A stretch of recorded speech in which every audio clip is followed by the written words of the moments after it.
Hello everyone. आज हम बात करेंगे एंकर टैग की। आपने ज़्यादातर देखा होगा जब आप इंटरनेट यूज़ करते हैं तो किसी भी लिंक पे जब आप क्लिक करते हैं या पेज के अंदर जो मेन्यू बना होता है, जैसे अगर हम मेन्यू की बात करें, लाइक होम बटन होता है तो होम बटन पे हम क्लिक करते हैं, हमारे पास कुछ सब मेन्यूज़ ओपन हो जाते हैं। उन पे जब हम क्लिक करते हैं तो वो एक न्यू पेज ओपन करता है। ठीक है, तो हम न्यू पेज कैसे लिंक कर सकते हैं, that is through with the anchor tag. So सबसे पहले हम अपनी फाइल को ओपन करते हैं। हमारी फाइल सिंपल भुरसिंह महादेव के नाम से हमने लास्ट टाइम बनाई थी। ठीक है, इसको हम ओपन विद नोटपैड कर लेते हैं।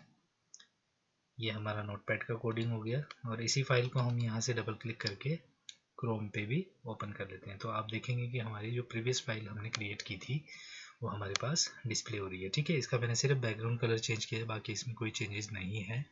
ठीक है, यहाँ पे हमने जैसे अगर आप जो ये लाइंस देख पा रहे हैं, ठीक है, इस लाइन पे हमने क्या किया है, इमेज, ये हमारी एक इमेज है और यहाँ पे हमने जस्ट एक डिस्प्ले करने के लिए कि हमारा जो एट्रीब्यूट होता है इमेज टैग का, वो किस तरह से डिस्प्ले करता है आपकी इमेज के बारे में, तो यहाँ पे ये लिखा हुआ आ रहा है। ठीक है, अभी हम इसका कोडिंग देखते हैं। कोडिंग हमारे पास सिंपली ये है। अगर आप इमेज को देखना चाहते हैं तो हमारी इमेज का नाम भी आपको ये शायद याद होगा, दैट इज़ bm.jpg। सेव कर लेते हैं Ctrl+S से और इसे रीलोड कर लेते हैं, तो ये इमेज हमारी जो है यहाँ पे डिस्प्ले हो जाएगी। ठीक है, अभी यहाँ पे सपोज़ मैं कोई लिंक क्रिएट करना चाहता हूँ, चाहे मैं लिंक चाहूँ तो मैं इस फोटो पे भी जैसे ही क्लिक करूँ तो यहाँ पे एक न्यू पेज ओपन हो जाए, या मैं इस अबाउट भुरसिंह महादेव जो आपके पास लिखा है यहाँ पे हेडिंग, इस पे क्लिक करूँ तो क्या हो जाए, न्यू पेज ओपन हो जाए। तो उसके लिए हम क्या कर सकते हैं, एक लिंक क्रिएट कर सकते हैं। सपोज़ मैं यहाँ पे क्या करता हूँ, पैराग्राफ, जो मेरा पैराग्राफ है यहाँ पे, यहाँ से नीचे मैं यहाँ पे एक लिंक बनाता हूँ, click to see next page करके। ठीक है, तो उसको हम कैसे बना सकते हैं, ये पैराग्राफ हमारा यहाँ पे क्लोज हो रहा है।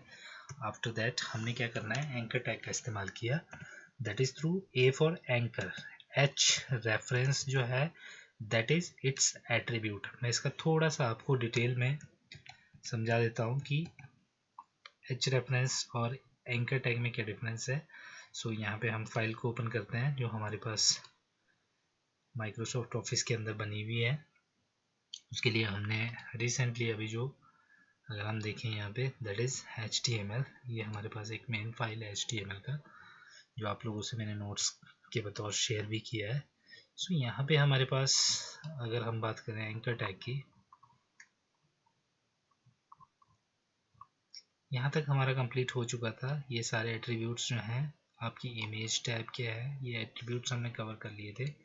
अभी हम बात करेंगे, आई होप आपको ये दिख रहा होगा, HTML एंकर टैग की। सो एंकर टैग क्या होता है, सबसे पहले अगर हम यहाँ देखें, the HTML anchor tag defines a hyperlink that links one page to another page. कहने का मतलब क्या हुआ कि एंकर टैग क्या करता है, डिफाइन एक हाइपरलिंक को, जो एक पेज से दूसरे पेज को कनेक्ट करता है। ठीक है, आप कह सकते हैं कि एक दूसरे को लिंक करता है। ठीक है, आप it can create hyperlink to other page, web page as well as files, locations और एनी URL। ठीक है, आप इसमें कोई भी फाइल, सपोज यहाँ पे मैं नोट्स बना रहा हूँ, ठीक है, तो मैं नोट्स की फाइल को भी यहाँ पे लिंक कर सकता हूँ। उसके लिए आपको फाइल एलोकेशन देना पड़ेगा। ठीक है, सबसे बेस्ट तरीका है जब आप HTML पे काम करते हो तो आप एक HTML में जो भी आपका प्रोजेक्ट है उस नाम से आप एक फ़ोल्डर क्रिएट करें और जितनी भी आप उसमें इमेजेस, टेबल्स, इंफॉर्मेशन जो भी आप यूज़ करना चाहते हैं उनको उस फोल्डर के अंदर रखें। ठीक है, तो उससे क्या होगा, आपका फोल्डर जब आप कॉपी करोगे वहाँ से किसी भी पेन ड्राइव या किसी भी फ्लैश ड्राइव के अंदर, सो कम्प्लीटली आपका पूरा का पूरा सोर्स जो है वो एज इट इज़ आपका दूसरी जगह पे शिफ्ट हो सकता है। ठीक है, तो हम बात कर रहे थे एच रेफरेंस एट्रीब्यूट की। The H reference attribute is most important attribute of HTML A tag. A का मतलब यहाँ पे क्या है, एंकर। ठीक है, सो हम बात करते हैं अभी एंकर टैग की यहाँ पे यूज़ कैसे करते हैं। उसके लिए हमने यहाँ पे ए एच रेफरेंस और यहाँ पे क्या लिख रहा है, जो आपने डबल इन्वर्टेड कॉमास लिए हैं, यहाँ पे आपने रेफरेंस के लिए एक लिंक क्रिएट करना है। तो लिंक आप कुछ भी क्रिएट कर सकते हैं, आप किसी वेबसाइट का लिंक क्रिएट कर सकते हैं या आप कहीं पे जैसे आप किसी पेज को डिस्प्ले करना चाहते हैं तो आप उस पेज की एलोकेशन डाल सकते हैं या उस पेज का सोर्स डाल सकते हैं। सपोज़ जैसे मैं जब यहाँ पे कोई वर्ड लिखूँ, suppose click to see Bhubaneswar Mahadev site,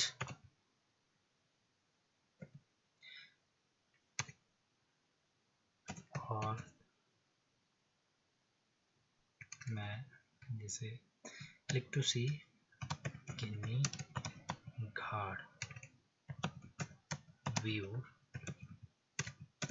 from Bhubaneswar Mahadev site, ये मैंने एक छोटा सा लिंक यहाँ पे रखा है और एंकर टैग को मैंने यहाँ क्लोज कर दिया है। बट यहाँ पे मुझे उस फाइल का, जो मैं फाइल डिस्प्ले करना चाहता हूँ इस लिंक के थ्रू, वो सोर्स मुझे यहाँ पे पुट अप करना पड़ेगा।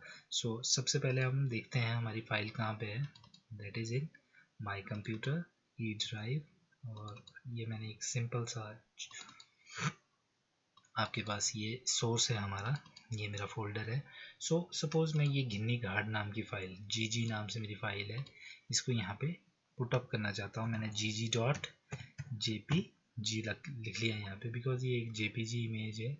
सो इसको मैंने कॉपी किया और अपने सोर्स के अंदर यहाँ पे पेस्ट कर लिया। तो जैसे ही मैं इसको सेव करूँगा अभी, और यहाँ पे मैं रिफ़्रेश करूँगा इसको या रीलोड करूँगा, आपके पास देखना, आपके पास एक लिंक बना हुआ आ गया यहाँ पे, जो कि ब्लू कलर में आपको डिस्प्ले हो रहा है। Click to see Ginni Ghat view from Bhubaneswar Mahadev site. जैसे ही मैं इस पर क्लिक करूँगा, आप देखेंगे कि इस पर एक हैंड की तरह, आपके हाथ की तरह एक शेप बन रहा है। जैसे ही मैं इस पर क्लिक करूँगा, आपका गिन्नी घाट व्यू आपके सामने डिस्प्ले हो जाएगा। सो गाइस, ये ज़रूरी नहीं है कि आप सिर्फ इसको इमेज के ऊपर ही यूज़ कर सकते हैं। आप चाहें तो इसको किसी लिंक, किसी फाइल, किसी पर्टिकुलर पेज के लिए भी लिंक क्रिएट कर सकते हैं। तो मैं इसको एस्केप कर लेता हूँ फ़िलहाल, ESC एस्केप किया मैंने इसको, या आप बैक कर सकते हैं यहाँ से। सो दैट इज़ बैक, हम वापस उसी जगह पे आपके आ चुके हैं। ठीक है, यहाँ पे मैं कोई भी लिंक अदर क्रिएट कर सकता हूँ अगर मैं चाहूँ। सपोज़ मैं यहाँ पे एक और एंकर टैग का इस्तेमाल करता हूँ। मैंने लिखा AH रेफरेंस, ये एट्रीब्यूट हो गया, और इसके बीच में अगर आप चाहें तो आप किसी साइट का रेफरेंस, जैसे मैं www.bhushingmahadev.com, ये मान लो मेरी एक वेबसाइट है। सो उस पर मैं कुछ डिस्प्ले करना चाहता हूँ, या उस पर मैंने ऑलरेडी कुछ डिस्प्ले किया हुआ है। ठीक है, तो वो आप यहाँ पे डिस्प्ले कर सकते हो। मैं फ़िलहाल यहाँ पे मेरा जो एक पेज है, इसी पर्टिकुलर फोल्डर के अंदर मैं इसको कॉपी करता हूँ और यहाँ से इसको पेस्ट किया। ठीक है, बस मेरा फाइल का नाम जो है दैट इज़ BM नाम से मैंने एक HTML डॉक्यूमेंट यहाँ पे क्रिएट किया हुआ है, तो मैं इसको HTML शो करूँगा। यहाँ पे अगर आप देखेंगे, ये BM नाम की मेरी फाइल है जो मुझे यहाँ पे लिंक क्रिएट करना है। अगर मैं इसको डबल क्लिक करके आपको दिखाऊँ, दिस इज़ द सिंपल, मैंने एक छोटा सा साइट क्रिएट किया है। सो मैं इसके ऊपर यहाँ पे क्या कर रहा हूँ, इस लिंक को यहाँ पे डिस्प्ले करना चाहता हूँ। मैंने इसको कट कर लिया, अभी हमारे पास यहाँ पे कुछ भी नहीं है। सो यहाँ पे हम कुछ भी लिख सकते हैं, दैट इज़ भुवनेश्वर महादेव, मैंने लिखा वेबसाइट। ठीक है, और एंकर टैग से क्लोज कर लिया। सेव करेंगे, अगर अभी आप देखेंगे तो हमारा ये एंकर टैग किस तरह से काम करेगा। ये देखिए, हमारे पास यहाँ पे क्या आ रहा है, भुवनेश्वर महादेव वेबसाइट लिखा आ रहा है। जैसे मैं इस पर क्लिक करूँगा, ये एक न्यू साइट जो हमने वो बनाया हुआ है। इस तरह से आप, कहने का मतलब, फर्दर कनेक्ट कर सकते हैं पेजेस को। अभी यहाँ पे ये पूरा एक लाइन में डिस्प्ले हो रहा है, तो इसको मैं यहाँ पे ब्रेक कर देता हूँ। जैसे मैं ब्रेक करूँगा इसको, that is through BR tag, 2 बार मैं ब्रेक का इस्तेमाल करूँगा, तो ये क्या करेगा, डबल स्पेसिंग यहाँ पे आपके पेज के अंदर डिस्प्ले कर देगा। ठीक है, तो ये आप देख पा रहे हैं। जैसे मैं इस पर क्लिक करूँगा, हमारी ये साइट ओपन हो गई है। ठीक है, यहाँ से हम फर्दर इसके बारे में इंफॉर्मेशन डाल सकते हैं। यहाँ पे हमारे पास एक होम टैब है। ठीक है, इस तरह से आपको काफ़ी मतलब यहाँ पे भी आपका हाइपर लिंक लगा हुआ है, तो आप चेकआउट कर सकते हैं। इस तरह से आप एक पेज के अंदर 2 3 4 मल्टीपल पेजेस को लिंक अप कर सकते हैं। तो आई होप गाइज आपको ये चैप्टर समझ आया होगा। इन केस कुछ प्रॉब्लम होती है तो यू कैन कमेंट मी और message me. Thank you so much, keep learning.